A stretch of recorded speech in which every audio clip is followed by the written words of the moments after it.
And we're live. Good afternoon, everybody. Thank you so much for joining us today. My name is Claire. I'm the event coordinator at Village Books in Bellingham and Linden, Washington. I'm so happy that you can join us today. We've been enjoying reading the messages in the chat on the right-hand side of the screen, so welcome to you all.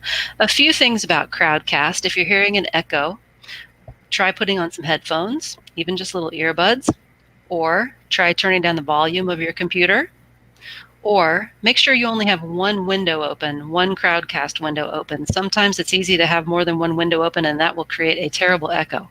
So those are the three things I suggest you try if you're having an echo. Beyond that, I'm sorry. A feature of Crowdcast, if you look in the upper right-hand corner of the screen, you'll see a little green box that says follow.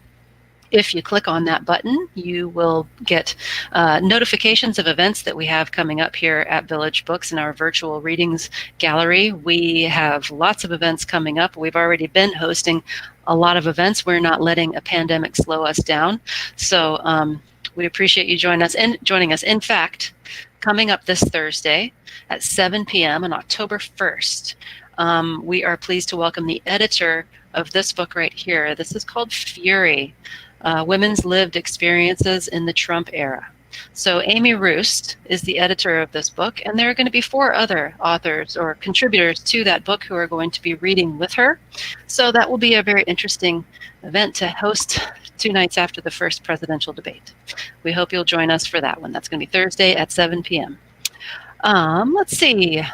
Speaking of features of Crowdcast and the chat, we are going to disable the chat just for the duration of the presentation. We are going to bring it back for the Q&A. So you will have a chance to give some feedback, to chime in, say, well done, hooray, all of that. But for right now, I'm going to let you know that I am going to disable that.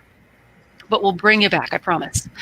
If during the course of the event you feel like you want to ask a question of our author, if you look down at the bottom of the screen, it says ask a question. So all you have to do is click on that at any time during the event, type in your question, and we will gather them all the questions right there, and we will address them.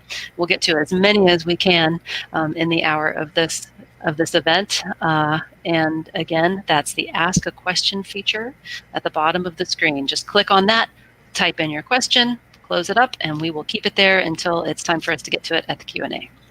Another very important feature of Crowdcast is this one right here, that little green button that says Purchase the Gift of Becoming. That green button is a link, takes you straight to the Village Books web page that has our featured author's title right there, ready for you to purchase. If you're feeling inspired by today's event, and I am very confident that you are going to be very inspired by this event. If you click on that green button, it'll take you straight to the Village Books website where you can purchase the book. You'll be supporting our author today, and you will also be supporting an independent bookstore, which we really appreciate. Also, all of our events right now in our virtual Lit Live series so far have been free events. However, we do accept contributions at registration if you feel so inclined. And so there were some of you who did make contributions when you registered for this event, and we want to let you know that we appreciate that. Thank you so much. If you didn't, that's fine too. We're pleased to be able to offer these free events, but it is, to those of you who kicked in a couple dollars, we appreciate it. That helps our programming, so thank you. All right, I think that's all the nuts and bolts in business. So now we get to the fun part, right? So about our author this evening. Dick Cathell is president of Resources for Enhanced Living LLC. He has served 37 years as a hospital chaplain in Okinawa and the U.S., with leadership roles in chaplain and ministry associations. Mr. Cathell has also been endorsed and ordained by the Christian Church for the Disciples of Christ, and he lives with his wife Carlene in Bellingham, overlooking the San Juan Islands. And you can go to enhanced-living.org for more information, and we'll put that website in the chat later too. So he's here this afternoon to present his book. Let me get out of the glare there. There we go. I think that's good. The Gift of Becoming, Fulfilling 9 Basic Needs for Enhanced Living. I am so pleased today to welcome Mr. Dick Cathell. This will take just a second.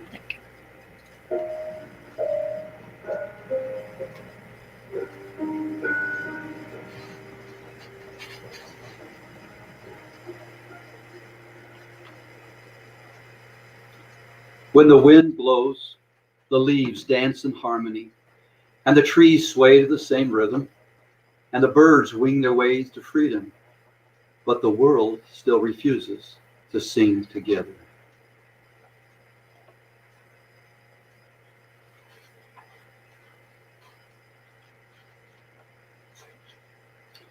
I wrote When the Wind Blows after a week of tension in our hospital's chaplain department. Long days and nights of exhausting traumas, tragedies and stresses had left all of us fragmented and divided. The Germans have a word for this inner turmoil, Zerrissenheit, or being pulled in several different directions simultaneously. And the feeling is compounded when sadness, frustration, or anger is added into the picture. Unresolved grief has a way of creating Zerrissenheit. Even for well-trained chaplains, it causes us to withdraw within ourselves as we try to repress life's sorrows. This is not a book of sorrows, however. This is a book of poems, vignettes, and short stories that help me survive, even thrive, in a challenging career as a healthcare chaplain. Now, after years of postgraduate training, I thought I had become a professional chaplain. But little did I know who I was really becoming. The gift of becoming is a personal journey. I begin each chapter with an I am poem, and these poems speak about inanimate objects that on the surface may seem odd or contradictory to emotional processing. Yet for me, these objects represent things in life that brought me joy when friends and family had failed. So may you stay faithful to your own story and remember the people who love you. Be patient with those who don't. Find a sense of purpose and a sense of belonging, a sense of place, and go there often. But when this isn't enough and when life betrays you or seems to forget you, come home to your story of love and all that you are becoming. So there's 9 basic chapters. Each one starts with a color picture, and each picture was taken by a professional photographer, Gary Peniston. I'm going to show you this page, if you can see it. And we tried to match the pictures with the theme of each chapter. Maybe some of you might not agree when you're reading through the book, but we tried. And then each chapter starts with a poem, an I am poem, and then there are stories from hospital chaplaincy with patients and staff and folks that I encountered.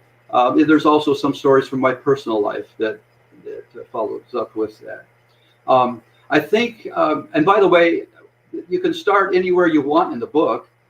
These are not necessarily in any particular order. There's no way that could be in a chronological order. No way I'd remember that. But they are in what I call an emotional impact order, such as the first chapter is entitled The Need to Win. And to me, it's really difficult to know how to win. What does win look like? How do we know when we've won? And especially in the caring professions, there's always that nagging awareness after you've helped somebody. Could I have done more? Should I have said something different? And so forth. And so anyway, the emotional impact, I start with the need to win because that is the strongest impact in my life because I'm so competitive. And that poem, by the way, on the need to win is called I Am a Racquetball. But I'm not going to read that one now. I'm going to give you a little sense of how each chapter is divided into those 4 parts. The picture, the poem, couple of stories, and then each chapter closes with a blessing. So let me start with this chapter number 6. It's called The Need to Survive. And the poem, there's a beautiful picture here, but I'm going to show that to you now. You can read it later, look at it later. Anyway, the poem is I am a boat. The waves jump up and smash my bow, throwing me off balance and shouting, I am only the beginning of this storm. But I climb higher to the top of the white caps. piercing the vastness of this ocean's frown. For this is more than just staying afloat. This is a search for special places, to explore and experience the strength of the sea, and to be reminded that I am not the ocean.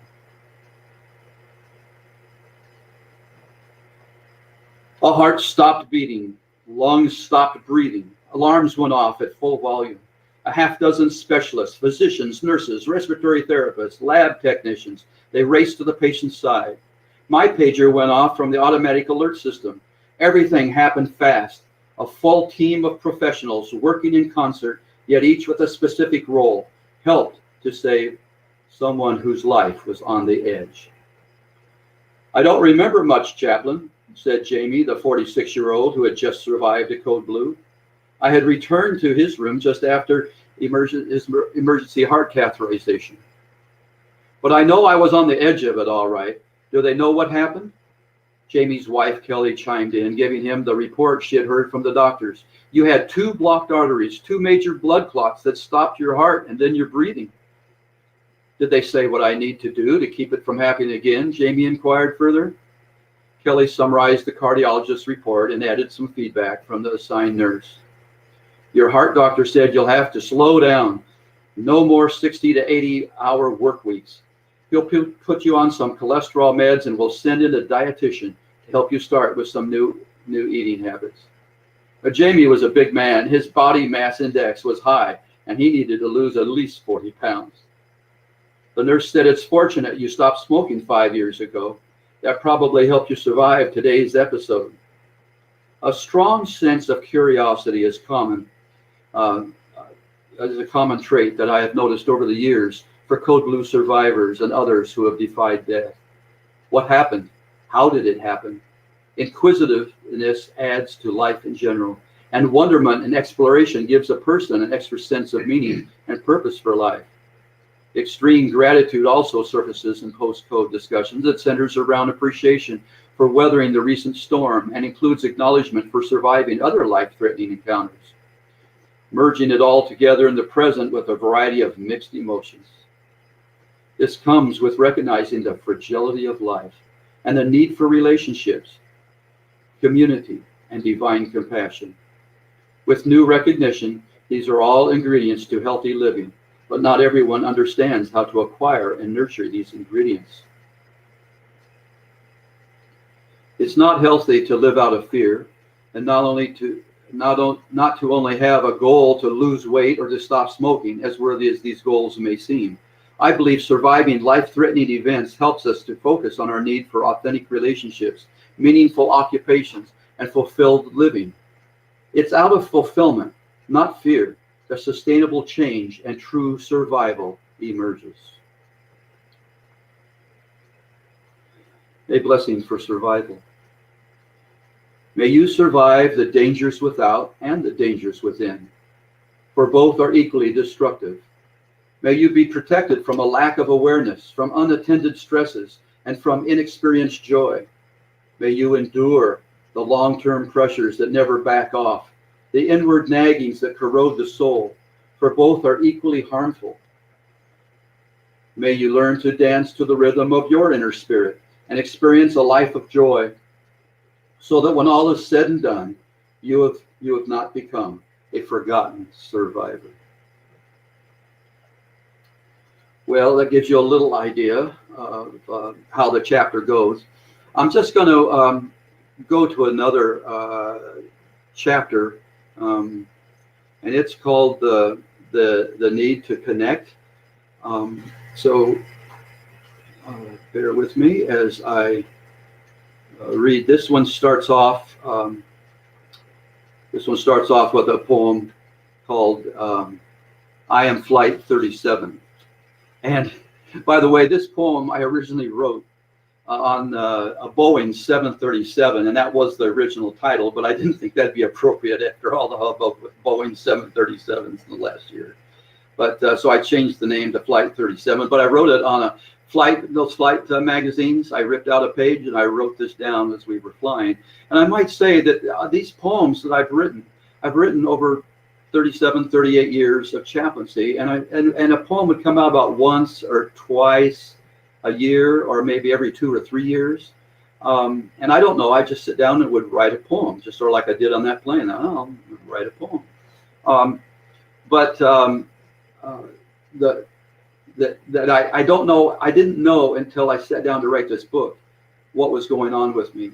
And so I'll tell you more about that in a minute. But right now I want to read you from the chapter entitled The Need for Connectedness. I am Flight 37. Flying high, then landing, flying high, then landing. A restless pattern of eternal motion with people coming together toward a common destination, exploring new places, new people, new perspectives, or places we call home where we reconnect with those who matter most. Flying high, then landing, flying high, then landing. A rhythm of expanding our social network and enlarging our world of friendships, and a cycle for maintaining an estimated time of arrival that gives us time to nurture the sustainability of meaningful relationships, a sustainability that will take us to places yet unknown.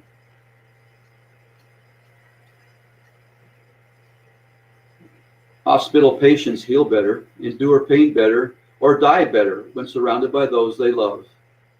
In contrast, those who suffer alone carry a double burden, one from stress and consequences of their diagnosis, and the other from the emotional pain of social isolation.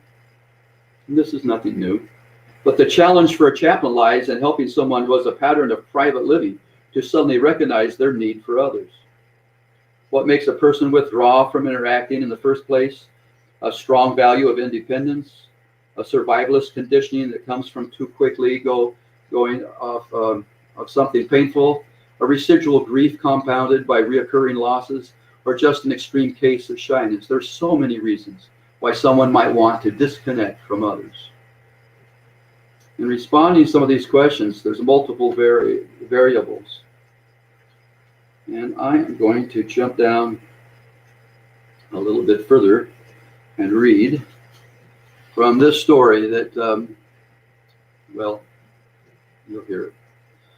She was only in her early 40s, a bright, sparkly hospital worker who knew everyone by their first name. Carrie's passion for her profession, her kindness with patients and employees, and her uncanny ability to bring just the right amount of joy to difficult situations made her the queen of the emergency department and beyond. Carrie's life had not been an easy one. She had been hospitalized for a common surgery that turned into an unexpected reaction to the anesthesia, where she almost lost her life. And then one day, after a routine physical, she was referred to an oncologist. You have a fast-growing breast cancer, the oncologist said. I'll be referring you to a surgeon right away. Carrie pushed her chair back, stood up, and paced back and forth. And then, leaning against the wall in the doctor's office, she slid down to the floor in the silent, tearful shock. Later that day, she stopped by my office. She appeared relaxed and calm. I wanted to know what had happened that helped her the most during that doctor appointment. And so I asked, what was it that gave you hope this morning? The oncologist, Carrie answered, surprising me. Without hesitation, he got up from his desk, came over, and sat down on the floor next to me. He didn't try to tell me it would be all right or explain any further details about my cancer or what to expect from surgery. He just sat with me in silence on his office floor. Isn't that a neat doctor? Now, that sacred moment of connectedness quietly reassured Carrie that she would not be alone. Her family and colleagues gathered in the hospital lobby as she checked in for that high-risk surgery. There were 25 or 30 of them surrounding her in a circle of love. They wanted a special send-off and asked me to say a blessing for her, one that I had written that said, the song says, sunshine on my shoulders makes me happy. So we reach out with hands upon your shoulders as an extension from the sunshine of our lives to be a part of the warmth in your life as a way of saying, blessings be upon you. We lift up our hearts to toast our gratitude for you and the many ways you brighten the lives of your patients and their families and each of us. We look up to you with awe and amazement at your courage and buoyancy that you have shown through the struggles and obstacles that life has thrown at you. Especially today, Another huge challenge has barged into your world, bringing all of its worries, fears, and questions, but it also comes with the very best of our wishes, thoughts, and prayers, that you will emerge from the battle of today to the dance of tomorrow. Well, it is never enough to say a prayer as much as it is to be a prayer, to be an extension of love from the universe to the love of the world. And after several hours of waiting, word came to us that surgery was over. Our beloved patient and coworker was on her way to the intensive care unit. I secretly and selfishly hoped my prayer had helped her survive. But I knew it was the connectedness with her oncologist and that pre-surgery circle of family and colleagues that gave her that extra boost she needed to get through it all. And if we become all that we wish to be, then we need each other also, whether we know it or not. So may you be led to others, be led with gentle grace and with courageous touch that brings us together. May you be led to others, to their supportive embrace, to sit on the floor and share their pain. May you be led to who you are, to what you might become in the midst of your circle of connectedness. Well, so anyway, that gives you an idea how some of the chapters go. Now, I just want to read a couple of poems, and I'm going to go backwards here a little bit in the book.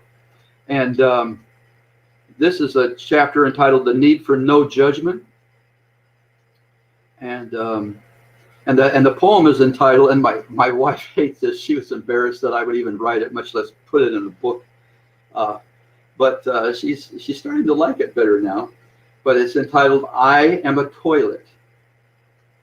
Waste in, waste out. Waste in, waste out. A necessary rhythm for survival. I am needed, even wanted, but seldom appreciated. Pretty basic I am. Nothing extraordinary or spectacular. Not much that is memorable. Unless something goes wrong, of course. When things back up or a simple forgotten flush makes life stinky in a hurry. Waste in, waste out. Waste in, waste out. It's the out that is important. Important I am, like my friend the chaplain." Well, chaplains take in a lot of stuff. Sometimes extremely foul language, which people use, especially when they're in pain. And we take in a lot of tough people, some people that have been arrested and brought into the hospital for fitness for jail workup. All types of things that we listen to in a day. But let me be very clear. When I'm a toilet, it is not the grief that is what needs a regular flushing. The grief, in fact, is very holy. That's very sacred ground. Those are very special moments that we share with family members, and sometimes the patient if they're still conscious, and then the family members. So I want to be very clear on that. But what needs flushing is the unresolved grief, the repressed grief that turns into bitterness and anger and isolation over the course of years. And that's what we need to let go of. The second piece of that comes along with that is also that I touched on already a little bit, and that is letting go of the judgmentalness that we tend to have upon ourselves. I guess I won't read. I'll just tell you there was a 4-year-old that came into the hospital, and she didn't look like she would survive. So the chaplain got called in. I went out and met with the mother in a private waiting room, and the mother was trying to tell me what happened. And then the father showed up, and he was telling me what happened, but he said it in a different way. And the way that they were emotionless, both of them sort of, it just didn't seem like it was right. And so anyway, there were other factors that went into my suspicions, actually. As a chaplain, I always give everybody the benefit of the doubt. I always try to see the best within them.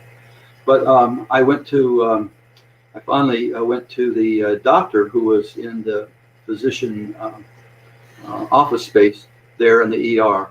And she was on the phone, and when she hung up, I said, listen, I feel terrible. I know a chaplain's supposed to be confidential and everything, but I need to tell you what I'm sensing from what these two parents are telling me, and their stories don't jive, and their affect is off.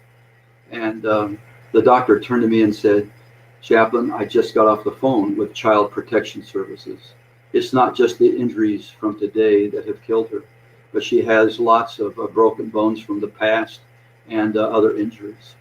So now I had a conflict again. Now how do I go in and maintain authenticity as a chaplain to be supportive to these parents when I go in with the doctor and they're told that their daughter has died? So I only had a couple of minutes then to try to shift gears from my own anger at these parents. How could they have killed this cute little 4-year-old? And then much less lie about it. And so, but I had to think, I'm there also to support them in their grief or their guilt. And so I had to take a deep breath as we walked through back to that private waiting room. I felt like I broke their confidentiality for one thing, so I'm still feeling a little guilty for that, though I would have not done anything different. But then I thought, how am I going to legitimately support them in their grief? But I was able to. I was able to see beyond that somehow how they were raised or the frustrations of life that they're coping with or not coping with very well, how it emerged and they acted out to the demise of this little girl. And so finally I was able to do that and then I'll be able to minister to those two parents. However, again, I felt guilty because there was still this, how could you do that type of feeling down within me? And so was I really genuine in my love to them? All I could do was to own the anger, my own anger, and to say, I'm not going to let that control who I am as a chaplain, and then move beyond that. And so when I talk about I am a toilet, or like my friend the chaplain, it talks about I'm a toilet, like my friend the chaplain. Yeah, it's like we have to let go of those things that are the wastefulness, the like I said, the questioning ourselves and the judgmentalness that tends to wear us down along with unresolved grief. So that's what we need to flush on a regular basis. And, there is a blessing that goes at the end, and there's other stories in that chapter. But a blessing for no judgment. May the anger within you be a reminder to forgive, to see beyond the evil surfaces that leave scars deep-rooted and wounds unhealed. May you see beyond the tragedies of life, beyond the gruesomeness and the awfulness of human nature, to find that spark of hope that lies deep within us all, setting us free from judgments, from within and from without. Well, that gives you a little idea. I'm going to just give a little couple of pieces here from my last chapter called The Finish Line. And but I do want to say too that as these poems have emerged over the years, I would tape them to the side of my bookshelf. I'm looking up at the bookshelf in front of me, actually behind my computer here. I would tape them to the side of that at work. You know how you put some little saying on your bulletin board or on your refrigerator? Well, we used to when magnets would work on there. But you put those little notes, you save something for yourself, say, it's just, that's just for me. And I never heard much over the years, whether it was when I was a chaplain in Denver or Kansas City for 12 years, or St. Joseph Medical Center here in Bellingham for the last 20. And people might have said something, and maybe I just didn't know how to take it in because I didn't have much self-confidence as an author or a writer or a poet. And so I never thought much about it. But after I retired, one of the chaplains, Andrea, she came to me and said, Dick, you ought to write a book about your poems. And I said, well, what are you talking about? And she says, those poems you put on the side of your bookshelf. And I said, well, I didn't know anybody even read those. She said, yeah, they're pretty good. I like those. So I think you should write a book. I said, oh, no, I'm not doing that. So she kept at it every couple of weeks. She'd say, hey, have you written that book yet, or started that book yet? And so finally I pulled out a file and I started going through these poems. And again, like I said, they're poems written every year or two over 35, 36, 37 years. And so I thought, as I looked at those poems, I thought, what was going on in my life that I would write something about that? And I don't know if I got the right stories from the hospital, from the patients, or the right stories with the right poems, but it brought up past memories from the past. And anyway, that's how this book came into being. And then there were, then she even, Andrea even invited, would you mind meeting with 4 or 5 of us chaplains? We'll go over the chapters with you. I said, that'd be great. And so every couple of weeks we'd get together and they would review my chapters with me and of course critique them. And why that was important is because there were not only Christian chaplains, but there were also a Jewish chaplain was there. There were male and female. My concern was that most of my poems, from my point of view, seemed to be from a male perspective, like I am a racquetball, and I am a boat. And then this poem I want to read you too from the last chapter called I Am a Top Fuel Dragster. And it's just in this last post log that's called The Finish Line. I am always in a hurry to get to where I'm going, maximizing exceptional power while trying to avoid blowing a gasket. Focused on who I am. No scenic routes, no side streets, nor any streets. Just a short, all-out run with all I've got. Facing the risks and dangers head on, nurtured and launched forward by a team of well-seasoned friends who have helped prepare me for my grueling task. But oh, the acceleration for those sweet 4 seconds that remind me of the brevity and the fragility of life. Well, I grew up, my cousin Ed McCulloch is in the Dragster Hall of Fame and also the Race Drivers Hall of Fame. And I grew up too. My dad had cars that he fixed up and put larger engines in, and was sort of the king of the local side streets in town where we live. So I grew up around a lot of racing, and I use this dragster as a metaphor, as you can guess, how quickly life goes by. And the dragsters, top fuel dragsters, are the fastest accelerating vehicles in the world. They go from 0 to 300 miles an hour in 4 seconds or less. It's unbelievable. And so I developed this chapter around that 4 seconds. And what if they could be given more than 4 seconds? How fast could they get up to? Or is that really the goal? I equate it to how fast life goes by. And I asked the question, of course, of who would you like to become if you were given more time, a few more decades? What if you lived to be 100 or more? What would that do for you? And even if it is 100 years or more, how quickly it goes by. And so, when all is said and done, may we have found peace. And until then, may we have found courage to risk, hope to try again, patience to listen, and confidence to speak the truth about the gift of who we have become.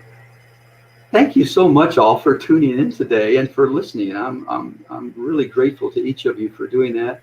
I'm especially grateful to what I called, after that last chapter on drag racing, I called them the pit crew. You know, every racing team has a pit crew, all these specialists of different parts, and they work quickly rebuilding engines in between runs even, and all types of things, but they have to work and sync very tightly.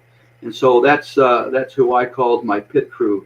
Andrea is the Cactus, and Cheryl Smith, Jeff Packer, Geraldine Wrights, and Mary Bozell. And then in addition, there were friends like Dick Little, an author, Kevin Underhill, an author, and Phyllis Schachter, an author, Dan Dugan, an author, and then others too that have helped me along with this book. And my point being, what I wrote from the beginning, as I read to you, the connectedness, that nobody wins in isolation, that it takes all of us working together, affirming one another, and giving feedback to one another along life's way, and in positive and helpful manner, that so people can become all they wish to be. And for that, I'm so grateful. All right, well, let's take some time for your questions now. I think if Claire is able to come back on, there you are. Here I am. Wow. Well done, sir. I think that one of my favorite things that you said was just now when you said nobody wins in isolation, which right now it's a challenge to not feel isolated. So we have to Yes, it is. kind of work particularly hard at that. I'm going to bring the chat back. We do already have one question, but I want to let people chime in and say some things, because that was just a great reading. Thank you. Oh, thank you. Oh, and I do want to thank, I didn't thank Claire and the rest of all the many staff at Village Books. No, they really they're helpful in putting all this together. Originally, my book reading was to be in person in the basement little conference room at Village Books, and that was in March. Well, you know what happened in March. Everything got closed down in most of the states across the nation. So anyway, I was so grateful when this virtual thing came up, except it scared me to death because I don't have a clue how all this works, but I was told to buy a headset. And so I want you to see how nice this is and how it actually works. I'm so surprised. Anyway, Claire, what are the questions? Well, first let me say, you and me both, with the whole, like, this all being a new adventure, this virtual thing. So we're all learning it together. You have a question from Mr. John Green, a fellow writer. Oh yes, I forgot to mention it. So he's wondering. So just at the beginning of your book, you have the I am Yes. at each chapter. He's asking if you could just read the I am, the list of I ams. Are you willing to do that? Well, there's 9 basic needs and there's 9 I ams. I think he wants the I ams. I hear that, and there's so much more to read when you buy the book. Obviously, I couldn't turn down an opportunity like that to say that. But I read some of my favorites here. Yeah, sure, I'll share. Let's see. I am a racquetball. I am a BMW 528xi. That's on the need for balance, right? High precision along with comfortableness. Anyway, I am a dog. A dog that leaps up off the ground with all fours, freely moving through the air across the park. And that's on the need to forgive. And dogs are excellent for that. Then I am a buzz. There's a short little poem that says, the buzz of the bee stirs more alarm than the silence of the snake.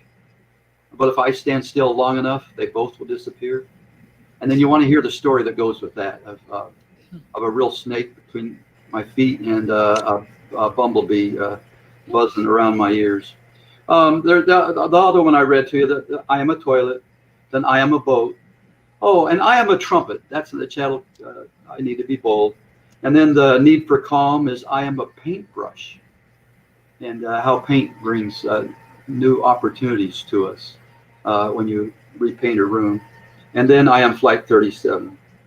So those, I don't know if that answers your question enough, but what's in there? I think it did. I really do love the way this book is set up. I love the beautiful photos and the poem and then the piece of writing. And the photos they're not all by the same person. Like, you took some of the photos and then there's another person's name. Yeah, Gary Peniston is the one that was the professional photographer. His pictures really look good, yeah. Yeah, they're beautiful photos. It's just the whole little package of this book is really nice. Let me go back to John Green for just a minute. So okay, absolutely. About the poems, but I sort of threw in some of the titles of the chapters. Mm-hmm. But I do want to address one of the basic needs that's not listed, and that is the greatest need of all, the need for love. And I don't say it in my book. I don't know why I didn't. But I really believe that when we live life with our basic needs being fulfilled in healthy and balanced ways, then love emerges. Instead of us trying to, the need to be needed, instead, when our needs are being fulfilled, we're able to help others more clearly to their needs or what they need. We're also able to receive love. And so it takes that balance to find it. So that to me, love is not a goal in itself, though that sounds very strange, I know. But these other needs are things that we can do. And then when they're met in balance with our lives, maybe you have 5 basic needs that need to stay balanced, or maybe you have 15 or 27, I don't know. But for me, I picked the 9 basic needs that tended to help me live my life as full as I could hopefully possibly be, and yet reach out in love to others because of those needs being met. And so that's why love to me is a byproduct of needs being in balance. I like that. Oh, good. I also like. I'm not sure anybody would agree with that. I love the concept. Well, first of all, I'm going to say that I did very much enjoy the "I Am a Toilet" poem. So because I love the concept. I mean, it's so true. The waste in and the waste out. But then conversely, as a chaplain, you are someone who gives, who really your role in your job is to try to give people what they need, give them the support that they need, give them the counseling that they need, or just the shoulder to cry on that they need. But I also, it sounds like you're very aware of that. I love this, to drink as you pour. You're pouring a lot for people, but it sounds like you're very aware that you also need to drink, which is to take care of yourself too. And I think that these 9 basic needs go into that idea of you can't just always be giving of yourself. And speaking of giving and caring, I believe that caring is always reciprocal. And so that it's not just me caring for the patient, but in their questions or their sadness or their guilt or whatever it is, I am also learning from them in terms of how they cope and their courage. And sometimes people just need a little bit of spiritual confidence or emotional confidence for them to get back up on their feet. And that's what I learned, is how do they do that? And so it's a give and take, back and forth. And that's wonderful. Yeah. That's good. One of the questions too that nobody asked, but I'm going to ask it for somebody. Okay. That is, what is the difference between clergy, whether it be pastors, rabbis, priests, imams, and chaplain? So yes. Community clergy of all faiths, they speak in agreement with the doctrines and the values of that particular denomination or faith group or that particular congregation. And if visitors come in and say, oh yes, I like that, I want to be a part of this, then they can choose to join in to that group mindset and how they choose to apply compassion to the world around them together. But a chaplain is on the opposite end of that. And that is that we're there to affirm the faith values of the patients and the doctors and the nurses when they're struggling. So, and people have said, well, what do you do when you're talking to an atheist? And my response is, well, I don't understand the question. Because sometimes atheists have a greater sense of spirituality than somebody that has a lot of religious words and verbiage sometimes, and God talk. Sometimes the God talk gets in the way of people addressing what's really going on with them. So it's chaplains, it's our job to affirm their faith values. And even for the atheist or the agnostic, there's still the key issues in life is how honest are we with ourselves and with others around us. How do we relate to ourselves when we look in the mirror, and how do we relate to others around us? And do we have a social network that is nurturing for us to work within, as well as to have recreation together and other types of relaxation stuff? So anyway, I just wanted to say that before we. Well, I appreciate it, because it's an important distinction to make, because I only had kind of a vague understanding of the difference between clergy and chaplains. So we do have a couple of other questions. This one's a tough one. All right. Vinny wants to know if there's anything that you have ever regretted saying to a patient. Oh, yeah. Especially,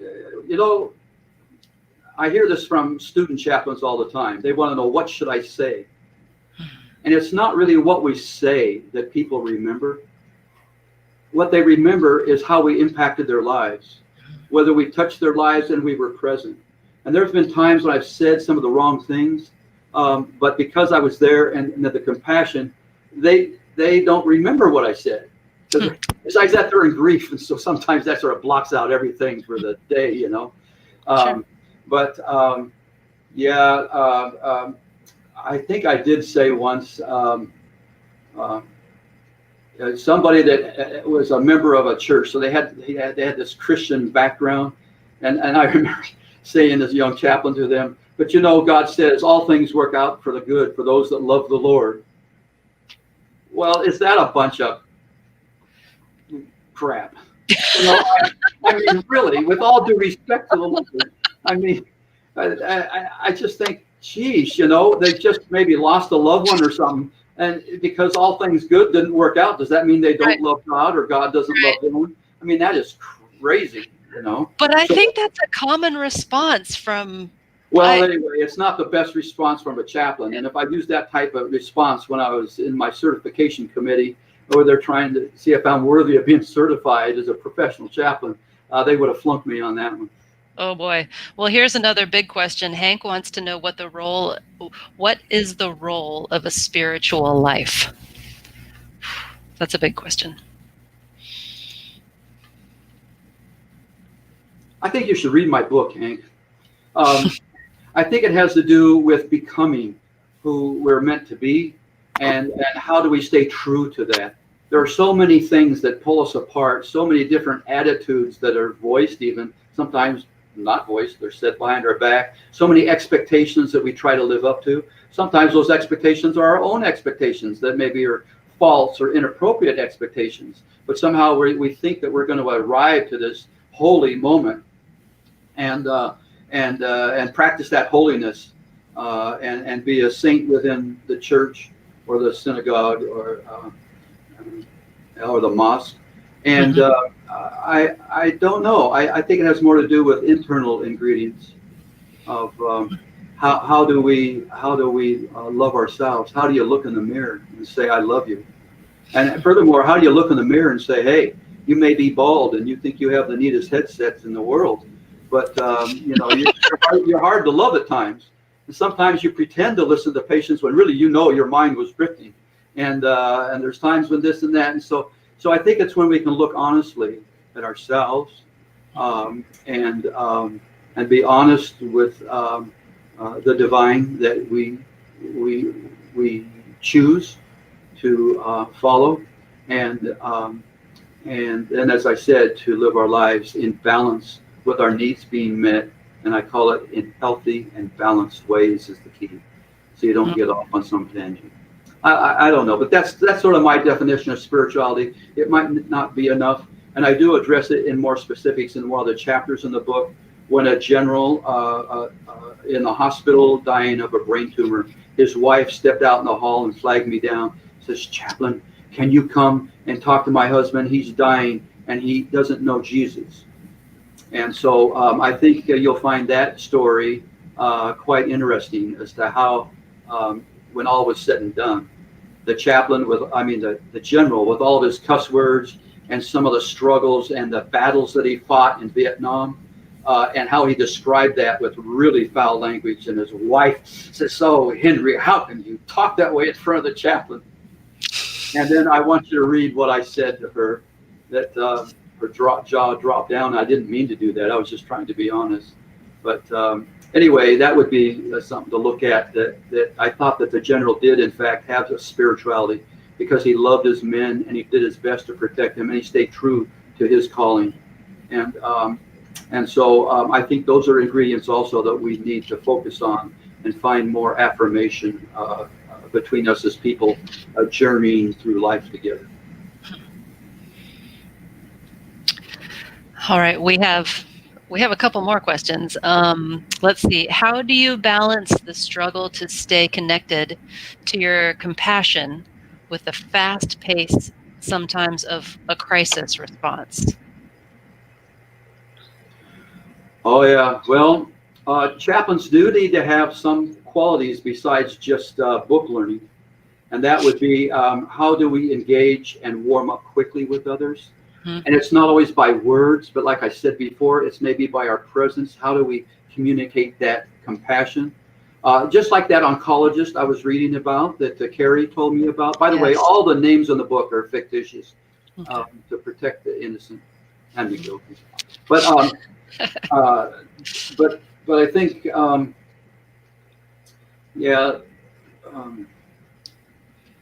you'd have to have some specific training, I would think, to deal with the where training you're. is helpful, and chaplain training too, by the way, the clinical pastoral education piece, which is usually a year of postgraduate work in a clinical setting like a hospital, and then you learn and you come together, bringing your case studies to the group of other students with the educational supervisor. And then you review that, and then they can ask you, why did you say that? And what was that about? And it seems like you changed the subject when the patient was trying to share something out of the depth of their heart, and then you changed the subject because you looked uncomfortable. And so there's ways of learning with that type of feedback, which we usually don't get anywhere else in life. So that does help. But when it comes down to it, again, the ability to warm up and connect with people. And also, too, I think, something that has helped me, though you didn't address that directly in the question, but it's really hard being a chaplain if you I go back to the chapter of what does it mean to win. You don't always see a byproduct of happiness in the time that you have with the family, because many times they leave the hospital sad. They leave the hospital with their heads down,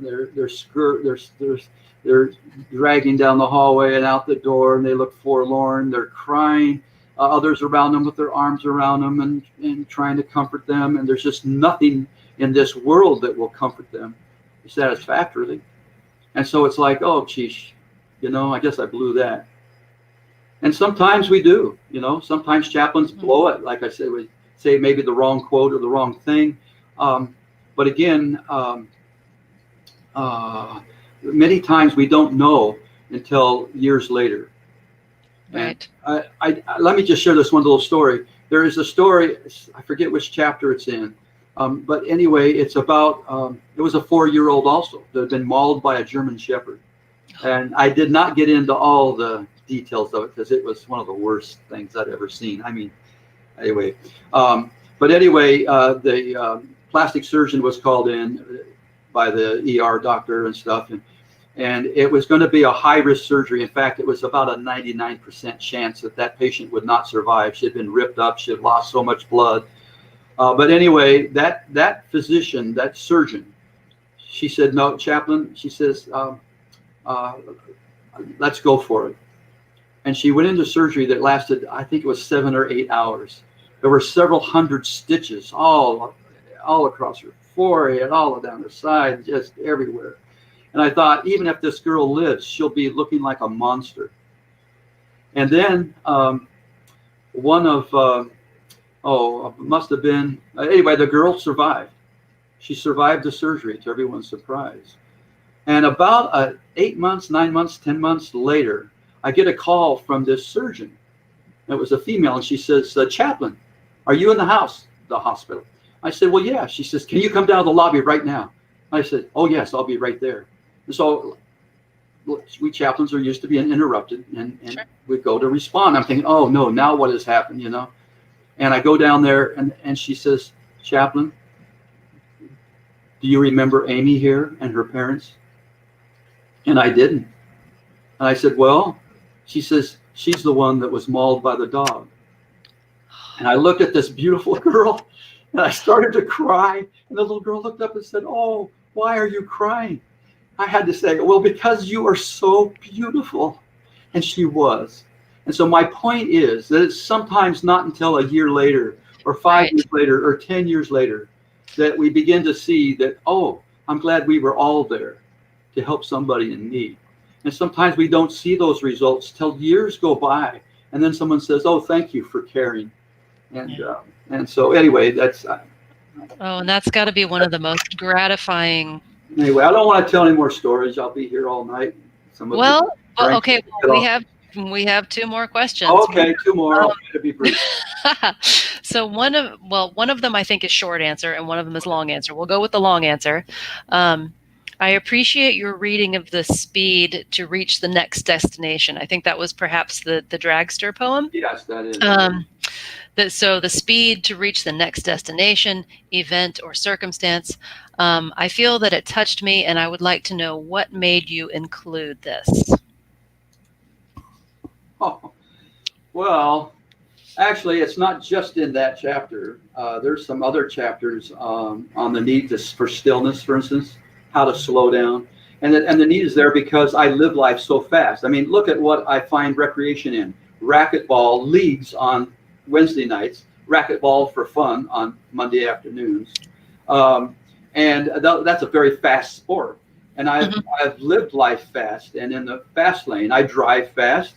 I drive a boat fast until my wife finally convinced me to buy a new boat. And so we bought one that only went 15 miles an hour instead of 32. And sure enough, I enjoyed it more when I did it. But the problem with people like me anyway is that it's not enough to just find stillness. That there's another chapter called The Need for Calm. And when I stand still, it doesn't always mean that I'm calm. I stand still and my energy levels inside are just spinning. Some people say, well, practice meditation.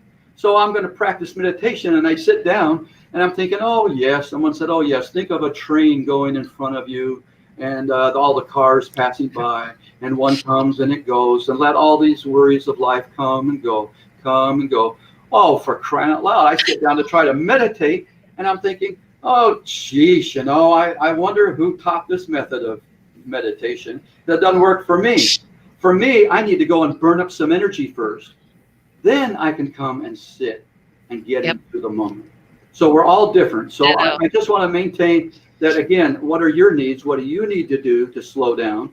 And for me, I included that racing fast because that's how I've lived most of my life, and I'm still struggling with how do I learn to slow down more and more.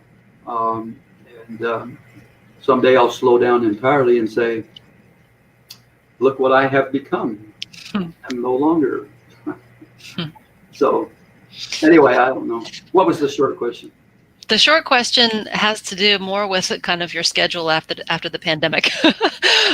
Margaret, RNCRU. Oh, yes. She wants to know, will you still be volunteering with us each Wednesday in the East Tower once this pandemic is over? Oh, Margaret, thank you. It's always nice to be wanted. But like others who have retired before me and many others that will be following me, in retirement, it is sort of a struggle to let go. But on the other hand, it is an important time to let go. And not because I don't love you and the patients that you're serving and the doctors and colleagues you're working with.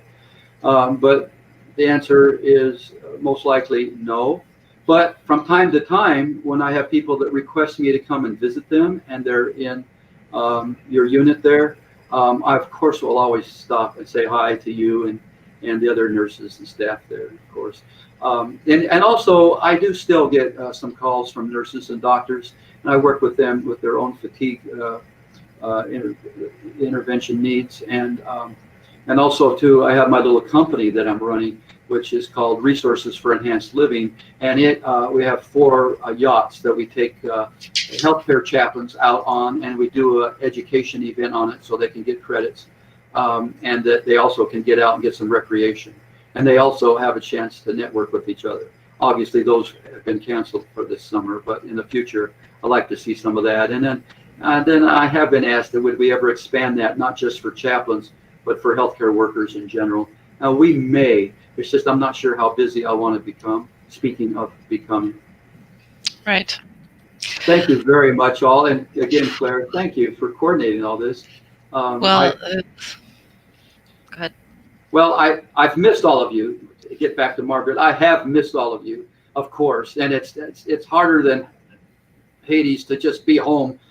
As much as I love my wife and our dog and everyone, but on the other hand, this is a great way that I can connect with you, hear your questions, and sometimes there's some Zoom meetings where there's I can actually see your face and listen to you ask your questions. So sometimes that's good. It's just not possible on this crowdcast that Village Books has. So I'm sorry for that. Yet on the other hand, I really like this system and the opportunity to be able to share my own journey of becoming, which has included writing a book of poems that I didn't even know anybody cared about. So thank you so much for listening. Well, thank you all for coming, and thank you again, Dick, for sharing your beautiful new book.